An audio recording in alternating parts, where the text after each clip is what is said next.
I grew up riding mountain bikes, but not downhill. And then I went to Killington Mountain School where I skied. And my coach there suggested that we start downhilling for dryland training. And one of my friends was better than me at it, so I was determined to get really good at it. And then I kind of fell in love with it and started racing, and that brings me to now.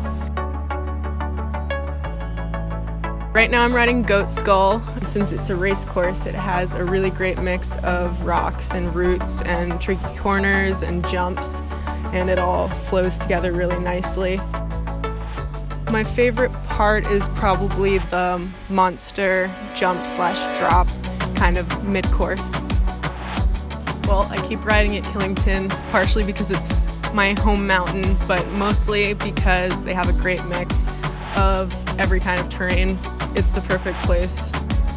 My name is Mazie Hayden and I ride at Killington Resort.